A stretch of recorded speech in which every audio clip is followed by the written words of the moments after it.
would be a pity to miss that. I know that many people already registered, so yeah, we'll be sharing this recording with them.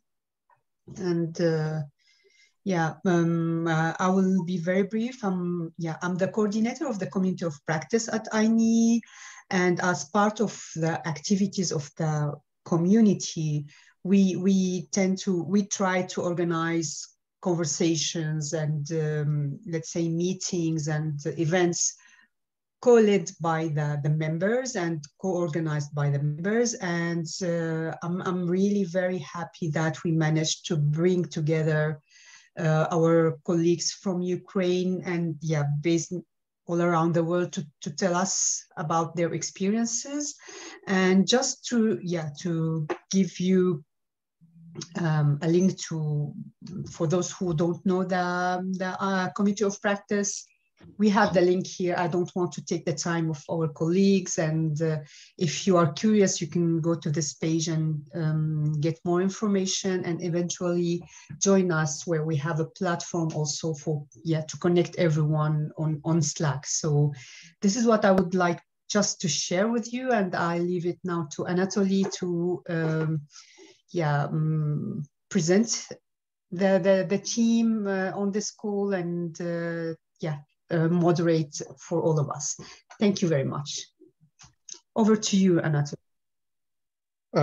Thank you very much, Ula, and also Ivana, you were behind this event, encouraging us to take part in this conversation. So I will not be speaking for too long about myself. You might have already seen some of kind of bios with the announcement, but at the same time, I'll emphasize that I have great colleagues with me today. Yuriy Khalavka is professor at Chernivtsi National University. He has been doing an amazing job as a professor of chemistry on the one hand, but also he was a very active member of the Ukrainian academia.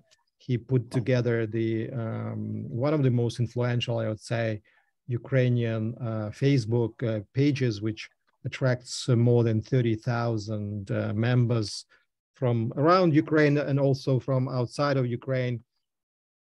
And so he's an academic activist in that way, and he'll be speaking about his survey. Also with us today, we have two young scholars, very promising scholars from east of Ukraine and west of Ukraine. We have Liz Shchepetylnykova, who comes from the eastern part of Ukraine, especially from Luhansk, which lived through a very difficult time 8 years ago. And Uliana is coming from the western part of Ukraine, and she has been doing research on the crisis, but also refugees.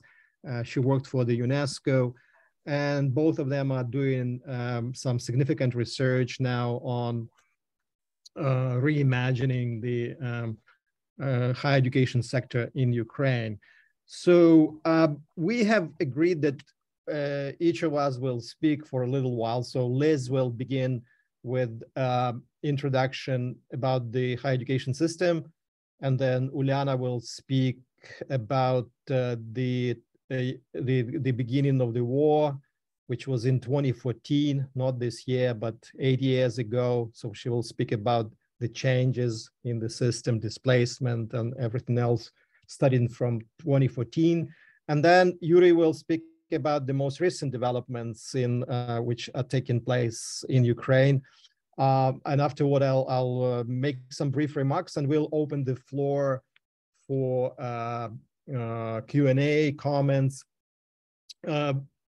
So while we are doing this, please feel free to use the chat room, and ask your questions there. So at the time of moderation, after the presenters, then I'll invite you either to speak or read your questions, and invite presenters to answer them. So without further ado, let me just invite Liz. So we will go one by one instead of just going with the presentation and Q&A. So please listen to all the three presenters, and then we will open the floor for discussion. Thank you. Liz? Thank you very much, Anatoly. Thank you very much for having me today. Pleasure to be with you. I'd like to start with a brief overview of Ukrainian higher education system for those of you who might have had just less exposure to it, so that there is a sense of the scale of the national higher education that is currently resisting Russian attacks. The system is quite large and complex overall. And for the last 30 years, it has been a subject to many changes that often came about due to various crises. There's much tension between a need for modernization within the system, as well as path dependency. And as you can see on the slide, there is several hundreds of higher education institutions, over 1 million of students, and dozens and dozens of thousands of academics that are involved within the higher education system. It's used to be the second largest higher education system in the Soviet Union after Russian. So many of the institutions within the system were purposefully designed to serve the needs of the Soviet state, which certainly brings some very specific characteristics to them, but not all. I think it's important to remember that, in fact, some of Ukrainian universities are not even older than Soviet Union. They are even older than the Russian Empire. So there are institutions that have this very long legacy, as well as those that were designed to fit the planned Soviet economy. And over the last 30 years, there have been a number of attempts to overcome the Soviet legacy, as well as reconcile with this pre-Soviet history of higher education institutions in Ukraine. Soviet system, as many of you probably know, have been designed to really privilege Soviet state interest over the private interests. And this is one of the changes that have happened that has significant effect on the system more broadly, because once Ukraine started opening up in 1991, we've also seen a significant liberalization of the higher education system. There's been a lot of space provided to meet private needs and private interests, including emergence of private higher education institution, tuition-based programs, as well as a variety of private providers that came into the market along the way. New disciplines have occurred. What is also important is, of course, that brought about more academic freedom and opportunities for international engagement, both for students and academics within the system. There was little control of a Soviet style over international cooperation, which also allowed these universities and academics to more freely engage with non-Soviet states and not Soviet colleagues, which has become quite significant change for most of the institutions. But some characteristics of the Soviet system, of course, remain, particularly where universities remain primarily focused on teaching, while research is mainly performed in the science academies. Institutions are also highly unequal. There is inequality in terms of access to resources, capacity, and autonomy. Those in large cities often can be assumed to have more opportunities to exercise some of those characteristics. Soviet legacy of administrativism has really been coupled with managerialism, which is popular in the modern day academia. So we could argue that students and faculty are oftentimes deprived of many opportunities because most of the decisions within the system more broadly are still made by bureaucrats, either on institutional level or at the national governmental level. What's very significant in terms of understanding the broader Ukrainian higher education context is that there's been a significant push for Europeanization, reforms, and war has also played a part in it, of course. However, it has started much before the Russian invasion of Ukraine in 2014. As you can see, back in 2005, Ukraine has joined the Bologna process. and reforms started being developed. Later on, of course, we've seen, Russian attack on Crimea and Donbass, and that has pushed Ukraine further away from Russia and more close to the EU. And that includes both institutions and individuals, since we know from our research that many individuals have severed their connections with Russian scholars that they've used to work with. The Ukrainian higher education system became more embedded into the European frameworks and programs, as you can see on this timeline. So that has certainly kind of contributed to the overall transformations and changes in terms of scholars and institutional and students' orientations. Overall, just to wrap this up at this point, I guess I would just want to highlight that crisis certainly pushes Ukrainian higher education and plays a significant role in its transformations more broadly, whether it's the crisis of the 90s and the Soviet Union collapse or Russian war. As the colleagues will tell you more about it, there's certainly a strong notion that modernization and liberalization of the system is happening under the external pressures. Thank you. I'll stop there. Thank you, Liz. Uliana. Yes. So I'll speak a little bit about the background in the initial invasion of Ukraine, the annexation of Crimea, and the invasion of Donbass by Russia in 2014, and what impact it had on Ukrainian higher education. As you can imagine, it did have serious implications due to the armed conflict that was called at that time.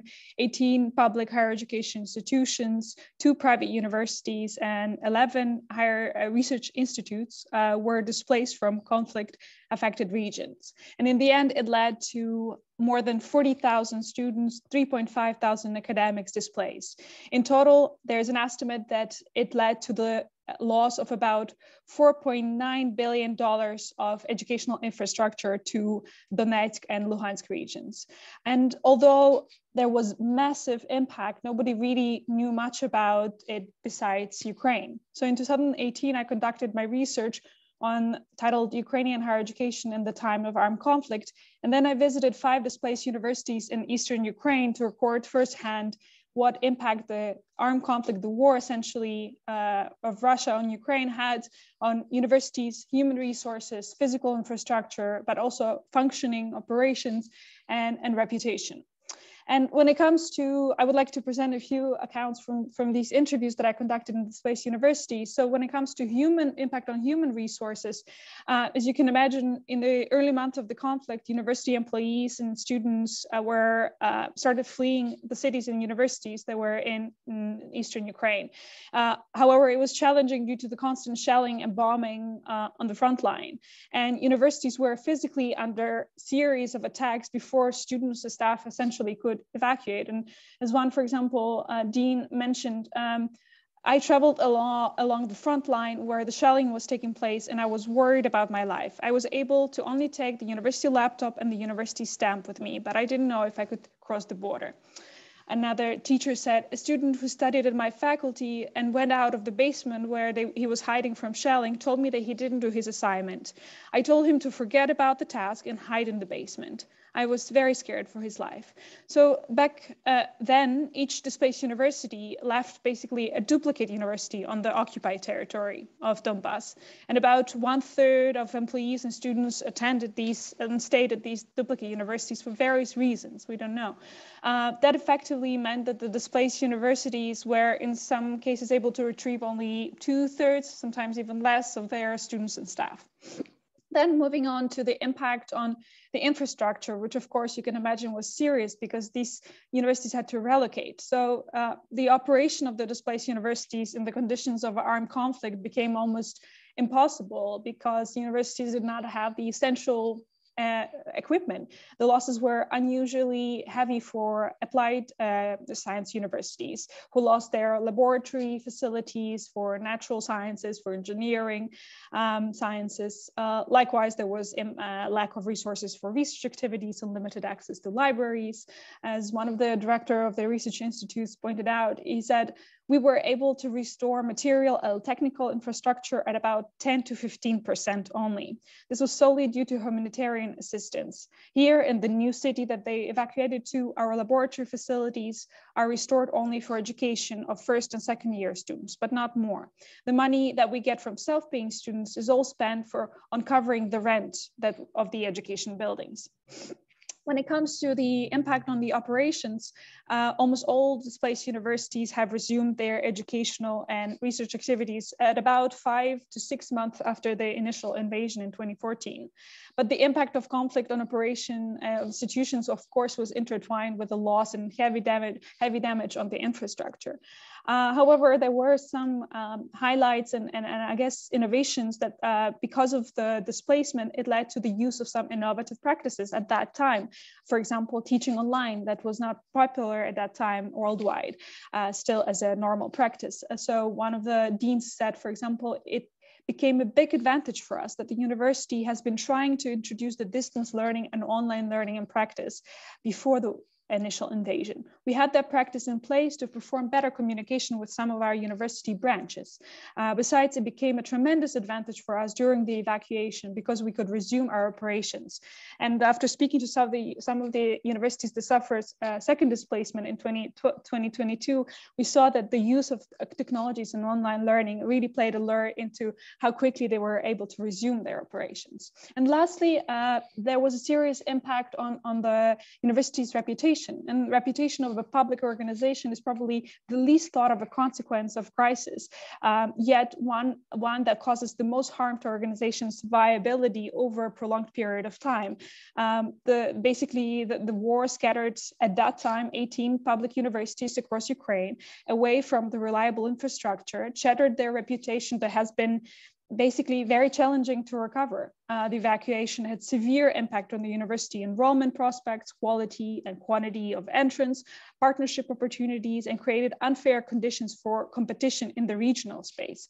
Additionally, the conflict paused the reintegration question and in turn launched a process of institutional assimilation in those regions, the new cities. And it also led to the loss of the regional significance and strategic importance.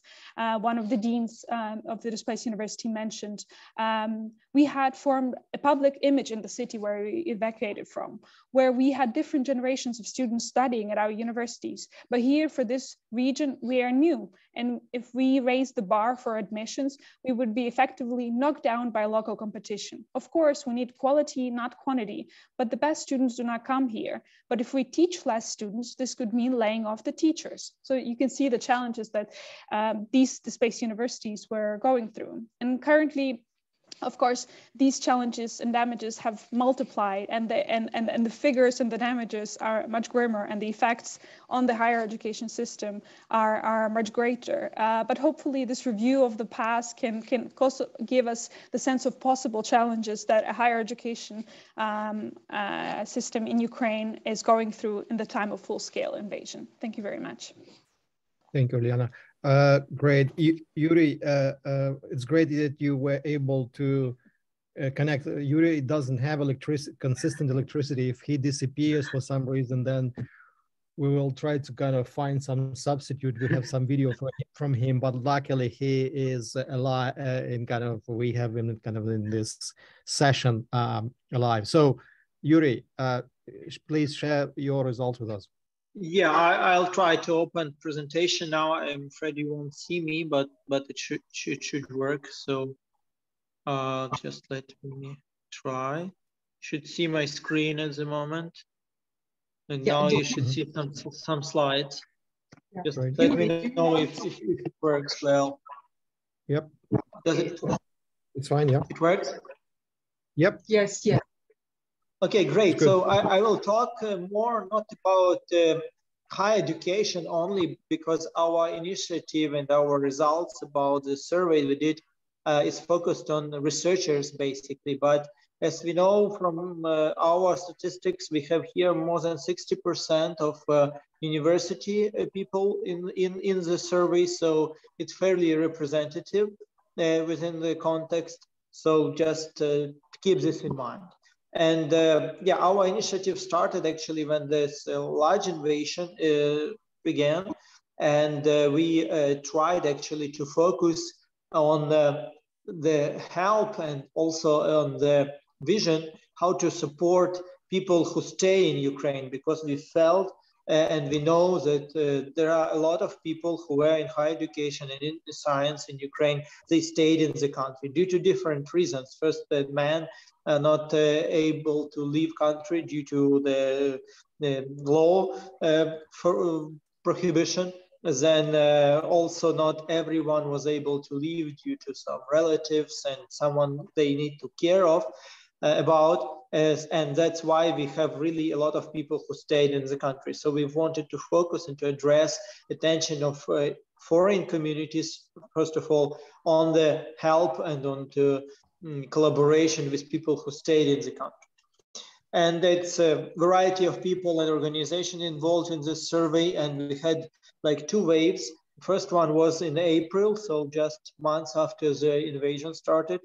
And then we had very recently finished second wave. So some of the results are, I will tell you about, are already taken into account the second wave to show the progress or to see the progress. But actually, yeah, they are comparable from the statistical point of view. About 2,000 of people took part, and we had very, like I would say, extended form to fill in, and a lot of trends and a lot of other hypotheses still has to be analyzed from those surveys. And so I'm just telling you some preliminary results. I won't stay on this scientific portrait much, but what is important during this massive invasion, up to 80+% say and stated that their financial situation got worse significantly compared to the pre-war time, even though most of them are still employed in their universities or scientific institutions. And this has to be taken into account. So financial support became very strong demand for a lot of people within the country. Because, for example, if you have flat in Kyiv, for example, and if you have to leave to Western Ukraine to rent a flat, it took you much more to spend than you usually was spending, for example, in the capital or in Eastern city. Okay, and what another point we have to mention that not a lot of people within Ukraine, not a lot of scientists in Ukraine were involved in any projects at all.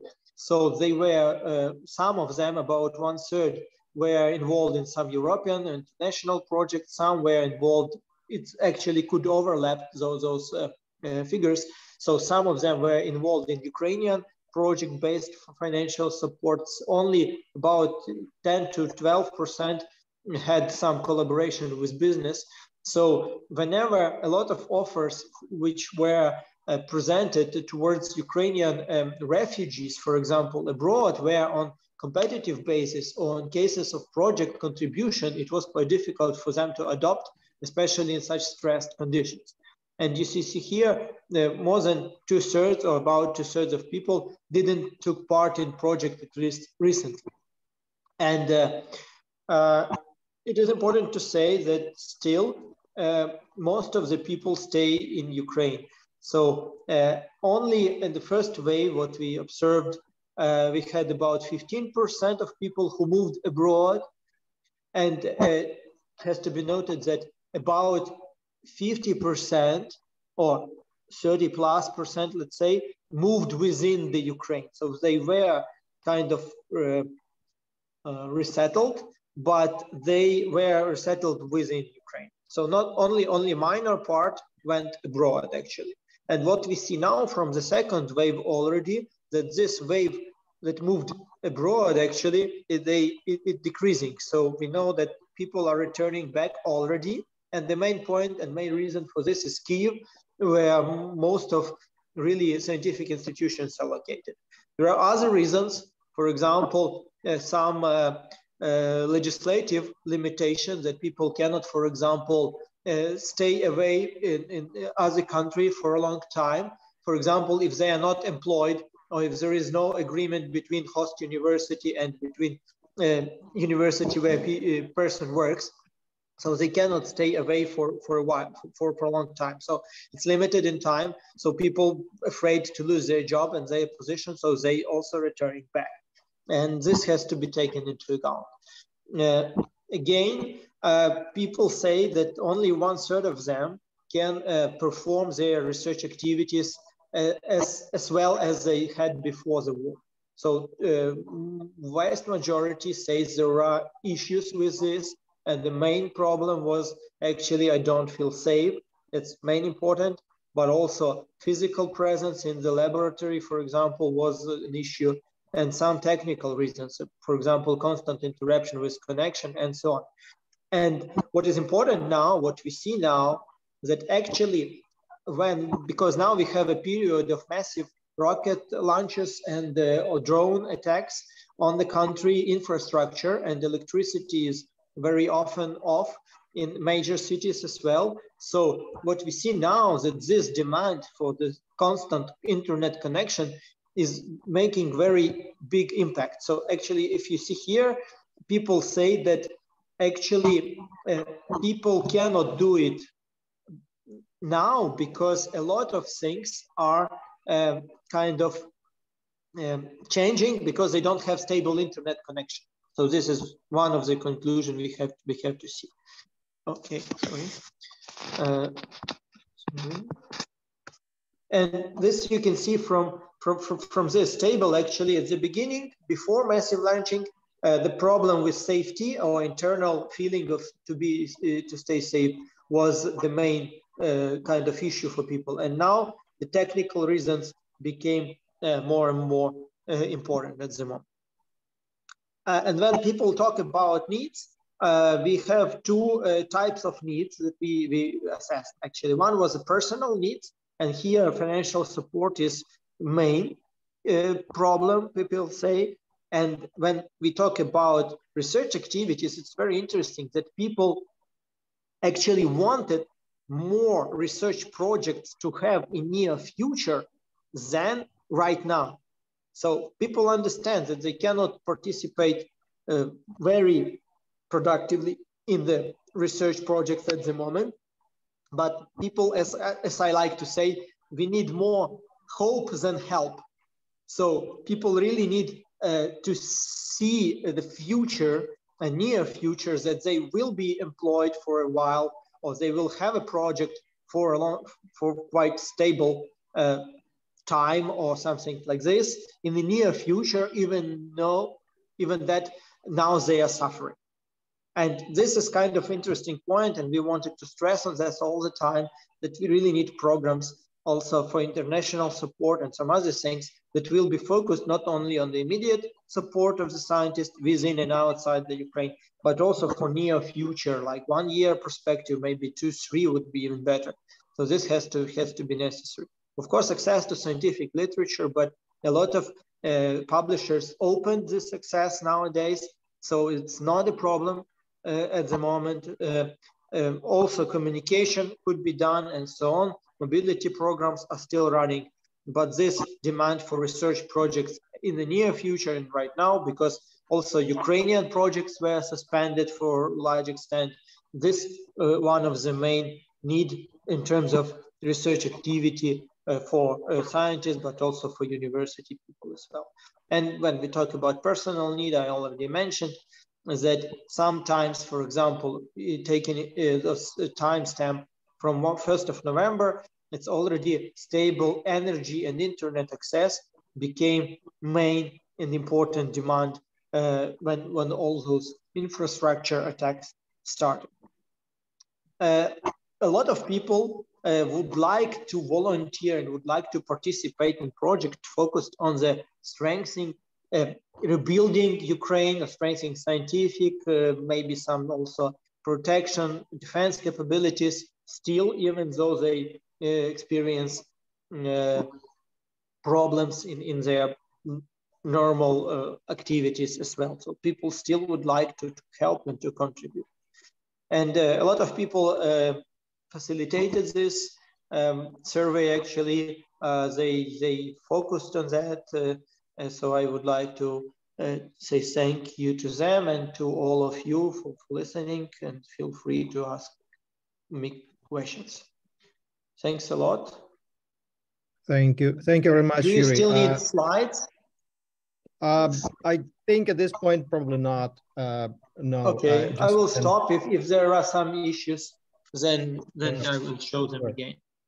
Great. Yeah. Thank you so much. You made an excellent point about scientists probably needing more help, more hope than help at the moment, and that's why international support has been really, really important, because that provides hope that Ukrainian scientists can take part, participate, even if they don't have sufficient skills in developing projects or maybe some other skills, but international support engagement gives them a chance to really to learn, to improve, to build capacity. So, and that's pretty much what also contributes to that hope development in general. When you made the last, I mean, just kind of using the chance of my 2 minutes or so, when I listened to your previous presentation, which you recorded for us in case of emergency, I noted that when you analyzed the sample, there was this emphasis on participants concerned about their family members who were left behind, disabled, elderly. There were different conditions mentioned, right?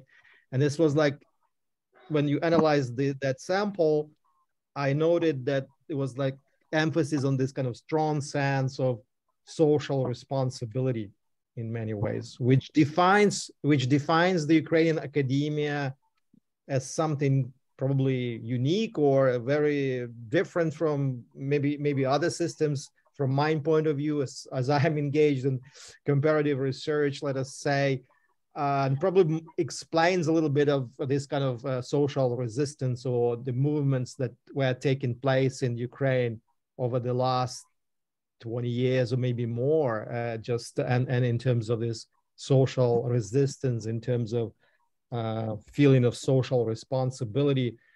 And so that's kind of something which is really interesting kind of to think about. Right. So any comments regarding that? I see I see a comment from another Ukrainian participant, Max, who is from Khalavka, I think. Yeah, I'm just sorry, I cannot see chat well. So please, if there are any questions, just announce them, because I cannot. It's difficult on the phone to find it. Max, would you like to mention your tech?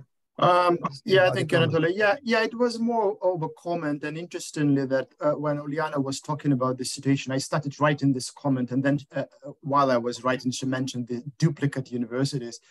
Because that's exactly the experience of the university where I used to work before the first war started, and so it's very unusual, very sometimes surreal how the university splits into two, and then some people move, and other people stay, and the same applies to students. So I don't know. It's probably, I don't know whether it's unique in terms of other conflicts or other emergencies. Maybe not, because I don't know. Wars have been in different countries, unfortunately, for decades. So yeah, that was my comment. And can I ask a question while I'm at it, right?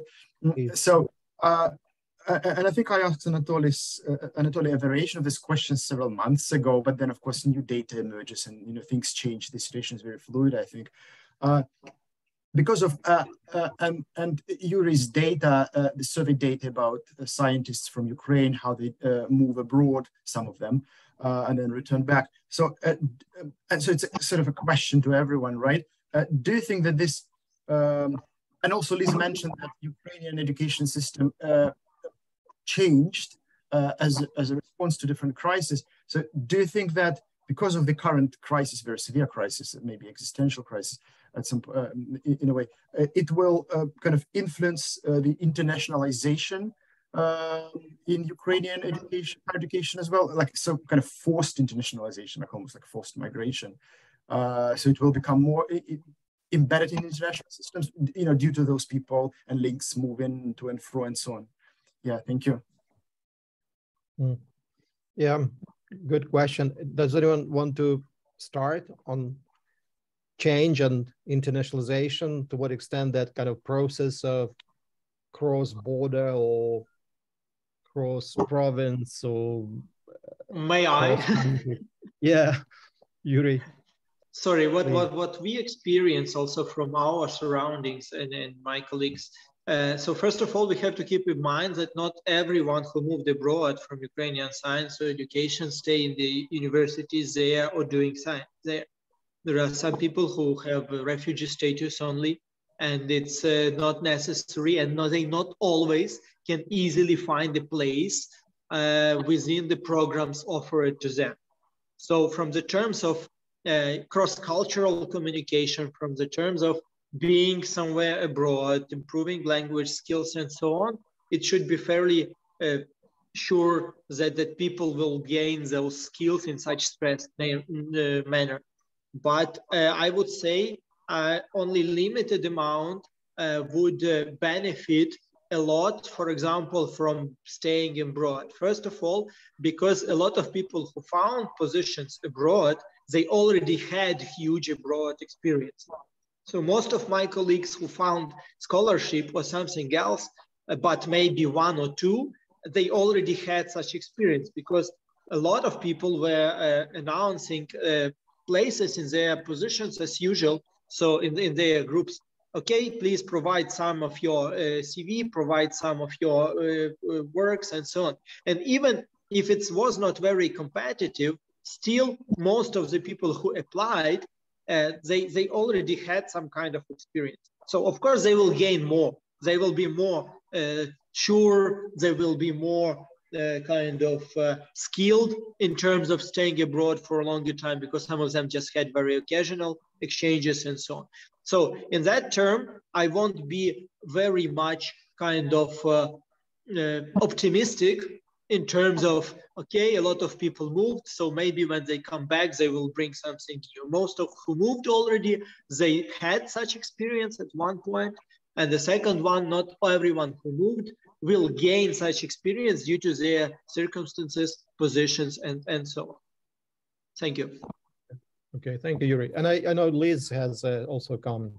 Please go ahead. Sure. Thank you, Anatoly.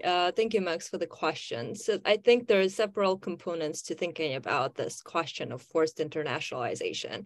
And one, as Yuriy has mentioned, is the fact that indeed opportunities for scholars abroad has been very unequally distributed, because as we know, those who've had prior experiences have been more privileged to have the social networks, to have the social and cultural capital, to be able to take advantage of those opportunities.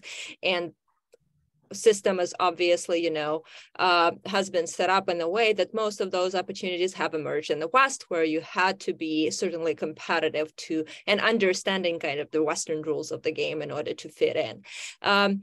But another aspect of it, which is also important, I think, is that from another research that we've been working on with Anatoly and Uliana, we've interviewed international officers, so administrators in the universities, and administrators have an often concerned not just with the question of their scholars, but with the concerns of their students, because a lot of students have moved out to the EU, and many universities have been actually able to leverage their international partnerships to set up agreements in order to have those students enroll in partner institutions through the programs of academic mobility. Similar processes have been happening with the international students. So international students that studied in Ukraine have been moved to institutions in Europe, as well as a lot in Georgia. And those are studying on the programs of academic mobility with the promise and a hope that they can come back to Ukraine to finish their education. And of course, those experiences would certainly bring in new demands and new practices into the Ukrainian academia, given the fact that those students have a chance to come back, because students have certainly left in the larger numbers.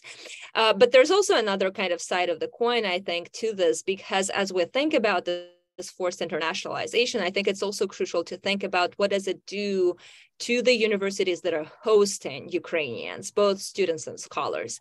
And there, I think we have seen a very interesting critical development in Western academic discourse about the challenges that Ukrainian studies and Ukrainian scholars are often facing because of dominated imperial narratives that used to privilege Russian discourses, and how a lot of academics have started conversations about how we can bridge that kind of gap in terms of Western knowledge about Ukraine and also its engagement with Ukraine. So I hope that that would translate into kind of a longer term implications, not just for the Ukrainian higher education system, but for the global higher education more broadly. Thank you.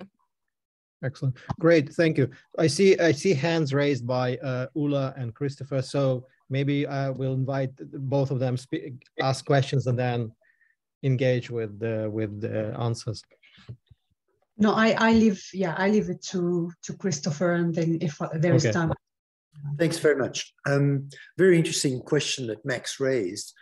How is there some kind of forced internationalization that we can anticipate happening now, or that we can anticipate, of the Ukrainian higher education system?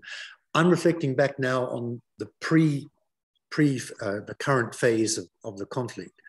I've worked quite considerably with people from the Kyiv-Mohyla Academy, Sergei Bogdanov and Oksana Bashenko, and these people are working on psychosocial support to children, teachers, various kinds of education personnel throughout the country.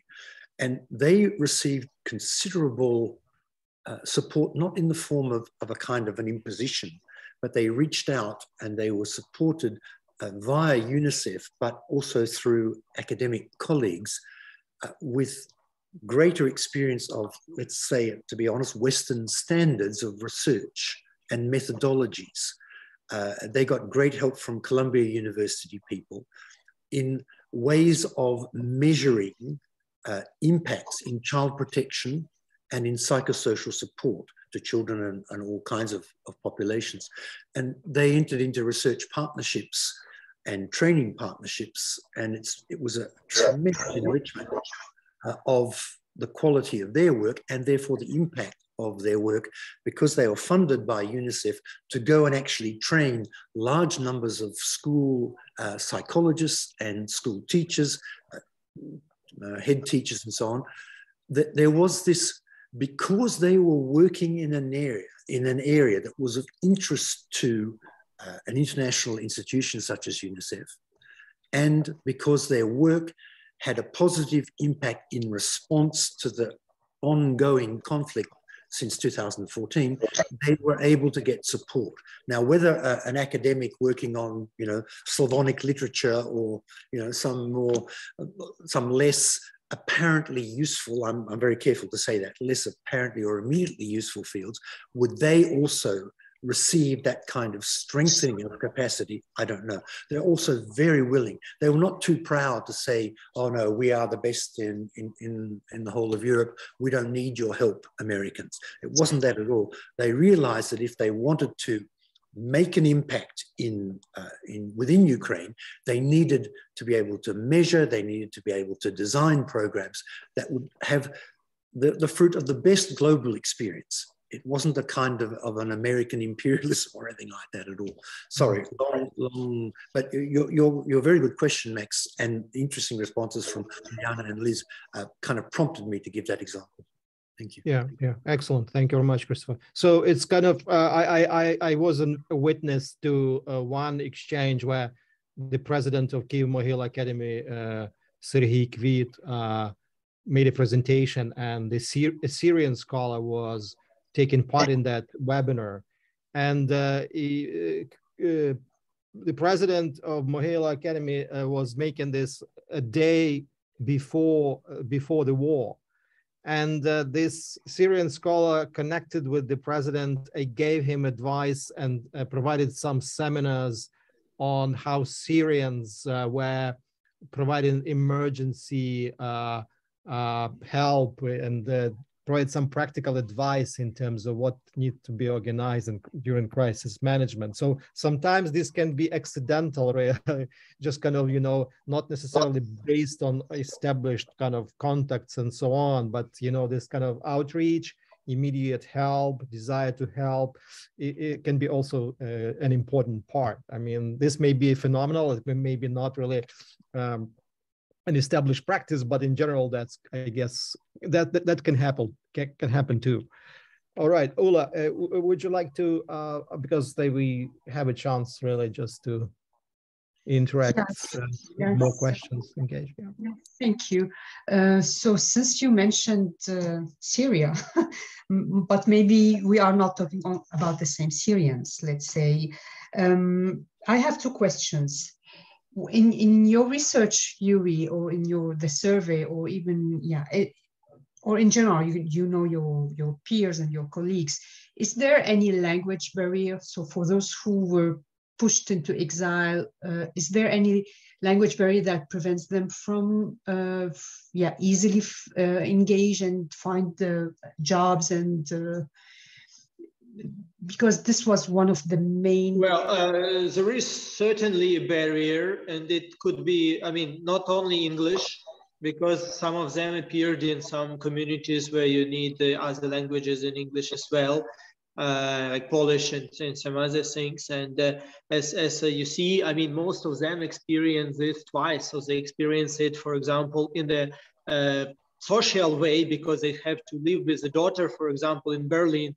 So a woman can speak in English, for example, well on her normal basis, like in her jobs activities and so on, but she needs to switch to German and to suffer from that on the kind of how to say, just to put housekeeping and other things. So sometimes it's even doubled this barrier.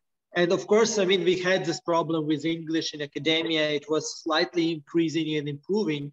And a lot of people made the big progress if you compare it even with 2014 and so on.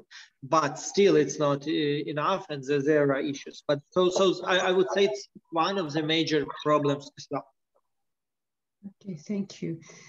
I have another question to Uliana, who mentioned about the universities who've been pushed into splitting, let's say. So what about the accreditation or the recognition of these universities? Who is recognizing them? So are they separate? Are they the same? So they are not officially recognized under Ukrainian jurisdiction. If they are, if at that time at least, if they stayed on the occupied territories and continued functioning on those rebel-held territories of the so-called Luhansk National Republic and Donetsk National Republics, then they were, in effect, they were run by Russian money and supported by the Russian government. Even the Russian government was issuing diplomas and degrees, allowing these students to kind of take their final examinations, and they would allow them or help them confer the diplomas. But internationally, they wouldn't. It took a lot of effort from the Ukrainian side to inform the international community that, hey, suddenly we have these two duplicate universities, and when Luhansk National University is applying to an international conference and another Luhansk National University, you find that they are not the same university and the one is illegitimate. And so it took a lot of time there was a lot of confusion, and took a lot of time to convince and clarify which one is legitimate and which one is a duplicate and effectively not legitimate university. Yeah, but I mean, in effect, it's very hard to understand how these universities are functioning on that territory, because we don't have good information about their work and how they are being accredited and who. But the snippets and bits of information that we get is that obviously they are being supported by Russia. Right. I can see the hand raised by Yuriy, so maybe we can. Yes, also thank you. now. Thank you very much, Dr. Anatoly. I'd like to thank the panelists for their great presentations. We've obviously learned a lot this morning or today. I know it's afternoon in some parts of the world. I have a question for Liz pertaining to students. We've heard a lot about infrastructure and personnel, but how about these students? And you mentioned that students, Ukrainian students are being relocated abroad, and I understand through scholarships, but Ukraine also had a lot of international students, and you mentioned that they've been relocated. So are these international students being helped financially? Because I'm surmising, I'm guessing that, if you budget to study in Ukraine, it amounts to a certain dollar amount. And if you budget to study in Western Europe, it's another dollar amount. So the question is to Liz, because she mentioned students, but anybody, I welcome any contributions from anybody. Thank you so much. Yeah, sure. Thank you, Uliana. So I think there are several different schemes that have been in place from what we know in terms of supporting both Ukrainian and international students. As you've mentioned, there have been some scholarships for Ukrainian students, but there's also been a significant change from the side of the EU more broadly, because the Commission has allocated more funding to support Ukrainian institutions through the Erasmus Plus program, and that was mostly Russian funding that has been relocated to support Ukrainians. Some Ukrainians continue to fund their studies themselves. And in terms of international students, of course, as you've mentioned, international students have been tuition fee paying students in Ukraine. And what has happened with their expenses is they do pay now the tuition of the institution that is hosting them. The way it kind of translates into their financial situation is really the fact that most of them have been either moved to Eastern Europe or Georgia or within the Ukraine itself. So for instance, there are some students from Eastern universities in Eastern Ukraine that are being hosted through the universities in Western Ukraine. And the way that has been operationalized sometimes in order to avoid, putting those international students in danger was that universities have found hospitals and other medical facilities, because we're mostly talking about medical students in this case, abroad for those students to do their internships there. At the same time, online, they're doing their theoretical studying with the Ukrainian university. So they're not all stuck into kind of the same tuition fee paying situations. Some of them are paying tuition fees, some in Georgia or Bulgaria, where the finances are not necessarily extremely larger. The financial burden is not necessarily extremely larger compared to Ukraine. Some of them are doing their internships abroad as a part of their training while doing their classes online and paying their tuition online. Ukrainian government at this point is obviously not capable financially of supporting international students. The little piece and bits of information that I can give you is that there was an attempt on the Russian side actually to take all of the Indian international students that studied in Ukraine and bring them to study in Russia. And this has been, of course, extremely controversial because this has been perceived as a tool of political influence, considering how, controversial in some places in Asia, the situation within the Russia-Ukraine war remains. I just wanted to add one practical example from the university that I'm currently based. I know that there was a group of Nigerian students who were medical students in various universities in Ukraine, and they fled. Those that fled to the Netherlands, they were in their.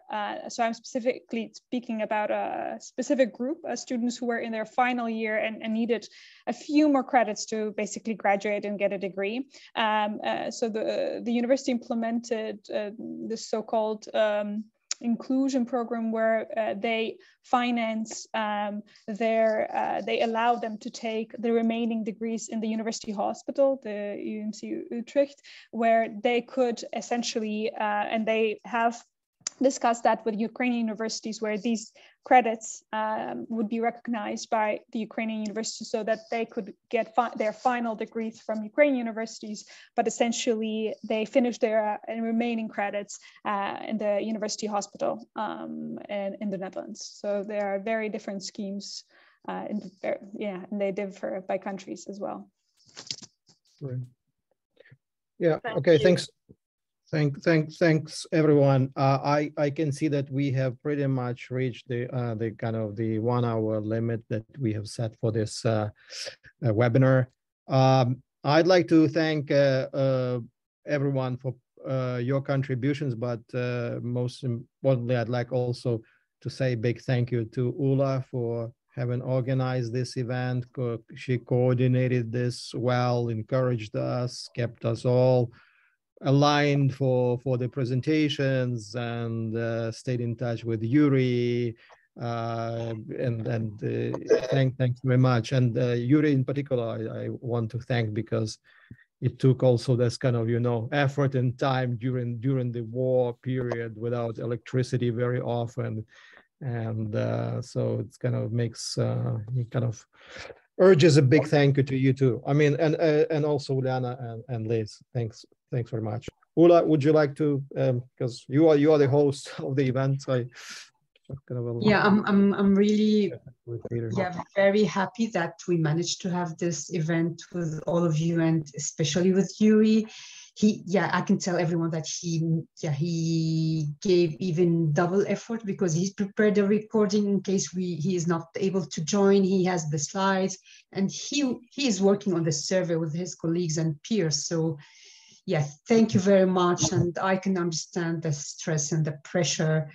So I'm happy to have you here with us, although I wish we wouldn't need such an event, and I hope we will have other events to discuss reconstruction and going back to normal in the higher education in Ukraine. So thank you very much for all who attended, also our audience, and thank you for the guests with us. And I'm really happy that the INEE and the community is kind of amplifying your voices. Thank you very much. And thank you. Thank you. You will be sharing the recording. Happy holidays. Thank you. Yeah. Bye-bye. Thank you. Thank you. Bye.